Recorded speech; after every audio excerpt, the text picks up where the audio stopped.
Hello students, आज मैं आप सभी को कक्षा 10 यूपी बोर्ड हिंदी के काव्य रसखान नामक कवि को पढ़ाऊंगी, जिनकी रचना है सवैया और कवित। रसखान का पूरा नाम सैयद इब्राहिम था और इनका जन्म दिल्ली के एक पठान घराने में 1533 ईस्वी में हुआ जाता था। कहा जाता है कि ये जब नवयुवक थे तो इनकी चाल चलन ठीक नहीं थी, लेकिन जब इनका संपर्क गोस्वामी विठल नाथ के साथ हुआ तो ये अपने जीवन में बहुत परिवर्तन कर लिए और ये उनके शिष्य बन गए और ये कृष्ण के भक्त बन गए। ऐसा कहा जाता है कि ये कृष्ण के परम भक्त थे और इनकी मृत्यु 1618 ईस्वी में हुई। इन्होंने गीत, छंद, कवित, सवैया आदि शैली में रचना की है। इनकी रचना का माध्यम ब्रजभाषा है। इनकी प्रमुख रचना है प्रेम वाटिका, सुजान, रसखान। अभी आज मैं जो आपको पढ़ाने जा रही हूँ वो है सवैया, जो खान ग्रंथावली से लिया गया है। इसमें कवि कह रहा है कि मुझे बार बार जब भी जन्म हो तो ब्रजमंडल में ही मेरा जन्म हो। अपने विचार को कवि इसमें रख रहा है, कह रहा है कि मानुष हो तो वही रस खाने, बसो ब्रज गोकुल गाँव के ग्वारन।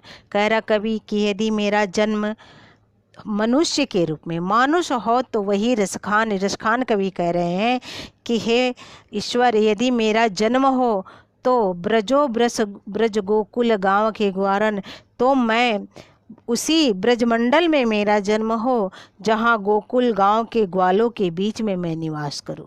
जो पशु हो तो कहाँ बस मेरो।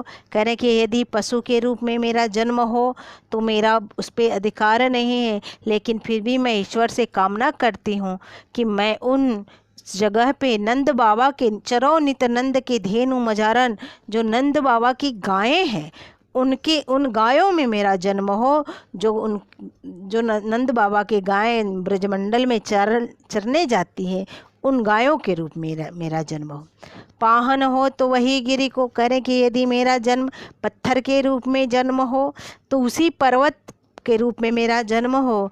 जो धरयो कर छत्र पुरंदर धारण। करें कि पुरंदर मने होता है इंद्र से बचाने के लिए, नंद गांव के लोगों को बचाने के लिए जो कृष्ण ने छत्र के छाते के रूप में जिस पत्थर को धारण किया था, उस पत्थर के रूप में मेरा जन्म, अर्थात गोवर्धन पर्वत पे ही मेरा जन्म। जो खग हो तो बसेर करो। यदि मेरा पक्षी, खग मने पक्षी के रूप में जन्म हो तो मैं वही वास करूं। कहाँ? मिली कालिंदी कूल कदम्ब के डारन। कालिंदी यमुना, कालिंदी मने होता है यमुना के तट पे स्थित कदम्ब की डाल पर बसेर करो, निवास करो। अर्थात कहने का मतलब है कि रसखान कवि कहते कि किसी भी रूप में मेरा जन्म हो तो मैं ब्रजमंडल में मेरा जन्म हो, जिससे मैं कृष्ण के सानिध्य को प्राप्त कर सकूं। आगे है, इसमें जो है कृष्ण राधा एक ग्वालिन के रूप में रसखान कवि वर्णन कर रहे हैं कि एक ग्वालिन जो है कृष्ण को से अत्यधिक प्रेम करती है और कृष्ण को दर्शन करने के लिए सुबह सुबह नंद बाबा के भवन जाती है, तो देखती है कि क्या माता यशोदा करके अपने बच्ची को खिला रही हैं, प्रसन्न हो रही हैं। उसी का इसमें बहुत सुंदर वर्णन कवि कर रहा है कि आज गई हुति भो रही हो, रसखान रही वह नंद के भवनई। कह रही है ग्वालिन कि हे, एक ग्वालिन दूसरी सखी से कहती है कि हे सखी, आज मैं श्री कृष्ण के प्रेम में मग्न हुई। मैं आज सवेरे सवेरे भोर ही भोर में सवेरे ही सवेरे कहाँ गई थी? नंद के भवन, वही नंद के भवन में, अर्थात नंद बाबा के घर गई थी। वाको जियो जुग लाख करोड़, जशोमती को सुख जात कहो नहीं। करे कि वाको जियो जुग लाख करोड़, उनके पुत्र जो श्री कृष्ण है लाखों करोड़ों युगों तक जिए।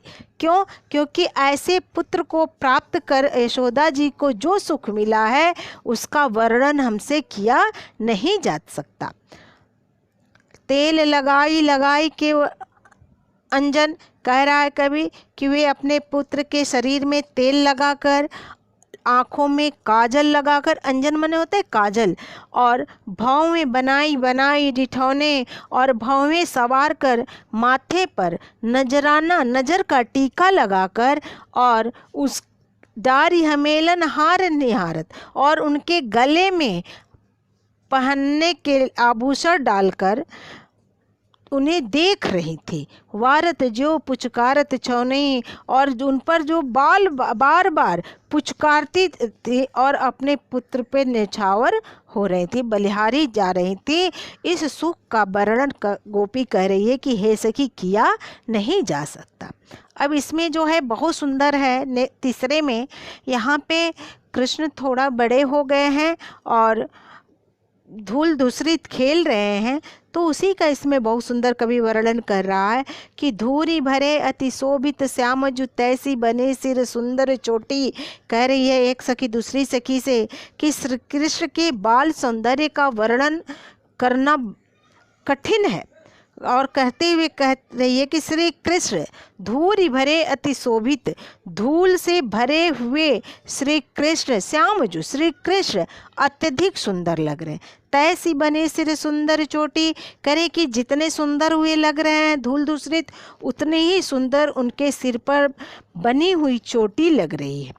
खेलत खात फिरे अगना, कवि कह रहा है कि वे अपने घर में के आंगन में खेलते और खाते हुए घूम रहे हैं। पग पैजनी बाजती पीरी कचौटी, और जब वे घूम रहे हैं तो उनके पैरों में, पग पग मने पैर, पैरों में पायल बज रही है और वे पीली कच्छा पहने हुए।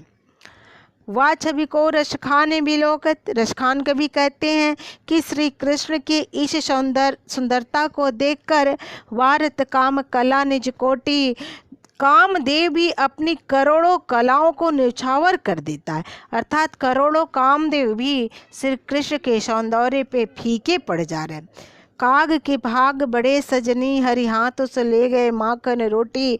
कभी सखी कह रही है कि हे सखी, उस कौवे के भाग्य की कितनी सराहना की जाए। अर्थात कौवा बड़ा भाग्यशाली है जो श्री कृष्ण के हाथ से मक्खन और रोटी छीनकर ले गया।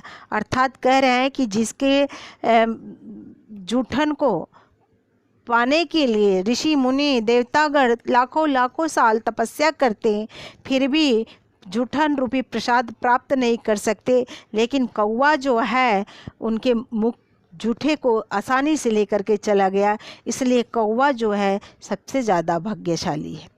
आगे है चौथा, जा दिन ते वह नंद। इसमें जो है कृष्ण के बांसुरी बजाने के वर्णन है, और किस प्रकार जब गाय चराने जाते थे और मधुर लीला करते थे वहाँ बांसुरी बजा बजा करके, तो उसी का इसमें वर्णन है कि किस प्रकार उनके बांसुरी से आकर्षित लोग हो जाते हैं।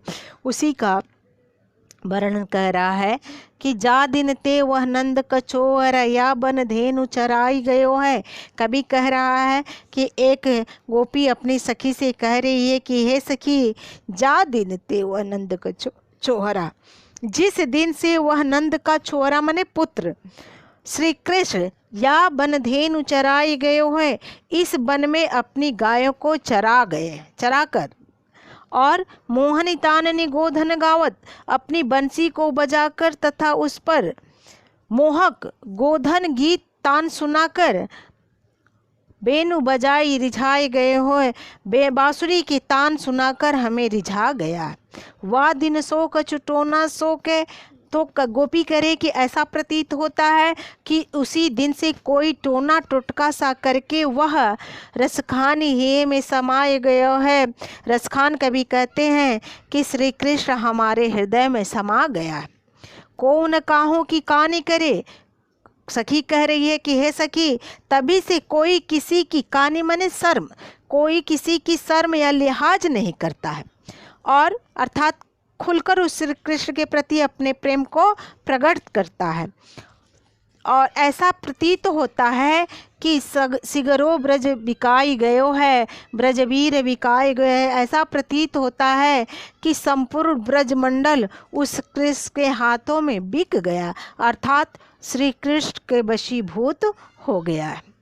आगे देखिए, इसमें जो है श्री कृष्ण के बांसुरी जब बताते हैं तो किसी को याद नहीं करते, तो गोपियाँ बांसुरी से ईर्ष्या करने लगती है, सौतिया डाह। और उसी का इसमें वर्णन कर रहा है कि एक गोपी दूसरी गोपी से कहती है कि कान भय बस बांसुरी के। गोपी कह रही कि हे सखी, अब तो ऐसा प्रतीत होता है जैसे मानो कानों ने श्री कृष्ण भय बांसुरी के, श्री कृष्ण तो बांसुरी के बस में हो गए। अब कौन सखी हमको चाहिए, इसलिए हे सखी अब हमें कौन चाहेगा, अर्थात हमसे प्रेम कौन करेगा। निस्देव रहे संग साथ लगी करे कि यह बांसुरी तो निस्देव, देव मने दिन, निस मने रात, रात दिन उनके साथ लगी रहती है। यह सौतन तापन क्यों सही है। और ऐसा प्रतीत होता है कि कह रही गोपियाँ कि जो दिन रात कृष्ण के साथ लगी रहती है बांसुरी, तो इस सौतन के द्वारा किए गए दुखों को हम कैसे सहन करेंगे, अर्थात सौतिया डाह हमसे बर्दाश्त नहीं होता। जिन मोह लियो मनमोहन को, करे कि जिस बांसुरी ने मनमोहन श्री कृष्ण को भी मोहित कर लिया है। रसखान ही में जिन मोह लियो मनमोहन को, करे कि जिस बांसुरी ने मनमोहन श्री कृष्ण को भी मोहित कर लिया है। रसखान सदा हमको दइए, गोपियाँ कह रही हैं कि हे सखी वो बांसुरी हमें सदैव जलाती रहती है, अर्थात हमें एक पल के लिए भी अच्छी नहीं लगती है। कह रहे कि मिली आओ सबे सखी भागी चले।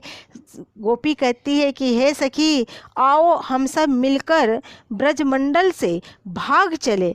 क्यों? क्योंकि अब तो ब्रज में बांसुरी रही हैं, ऐसा प्रतीत होता है कि अब तो ब्रज में श्री कृष्ण के साथ केवल यह बांसुरी ही रहेगी। आगे देखिए, बहुत सुंदर है।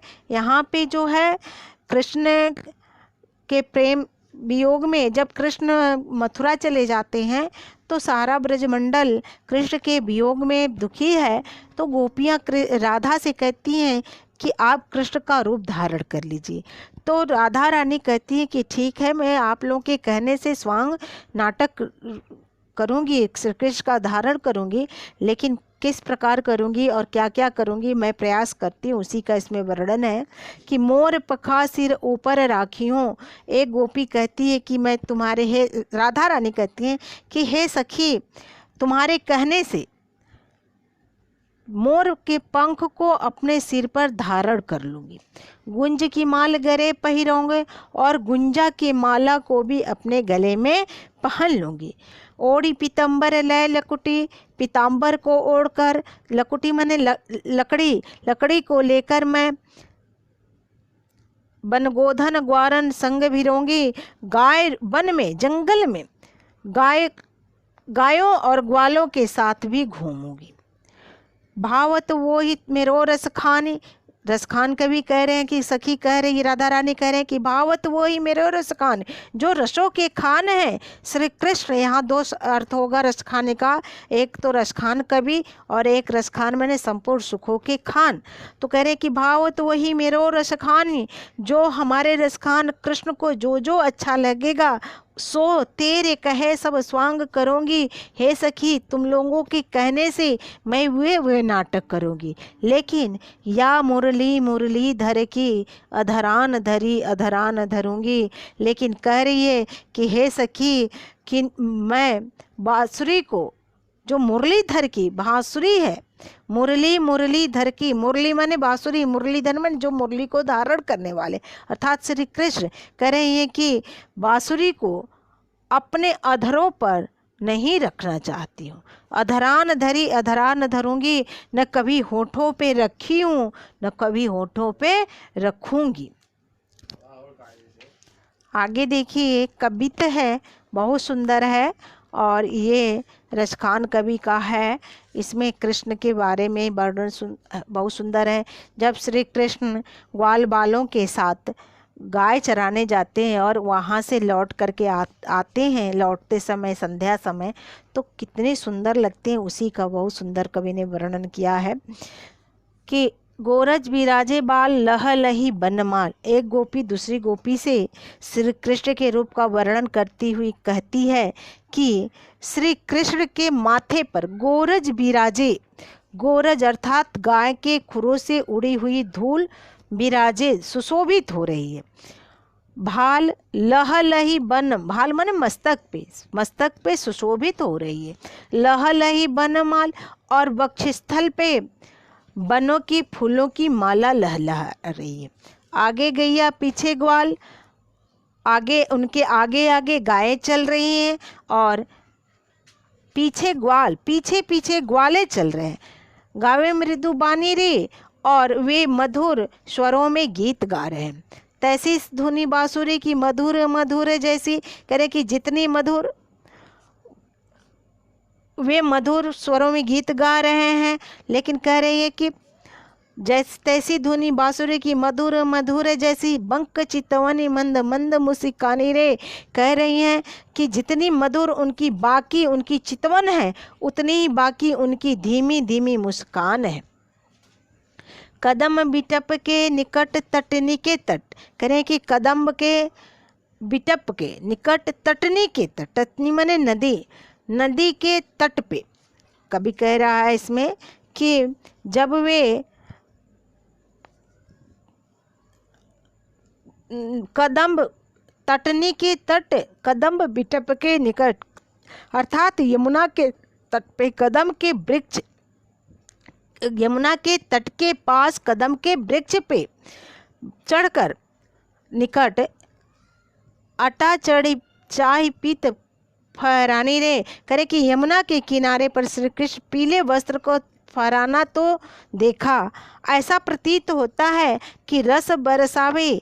ऐसा कभी कह रहा है कि वह रस की खान श्री कृष्ण रस को बरसाता हुआ, तन तपनी बुझावे नैन, तन की तपन को बुझाता हुआ, प्राणन रिझावे, प्राणों को मोहित करता हुआ, वह आवे रसखानी रे। रसखानी कवि कह रहे हैं कि वह इधर ही आ रहा है जो सभी रसों का खान है। यदि वीडियो अच्छा लगा तो सब्सक्राइब करना, लाइक करना ना भूलिए।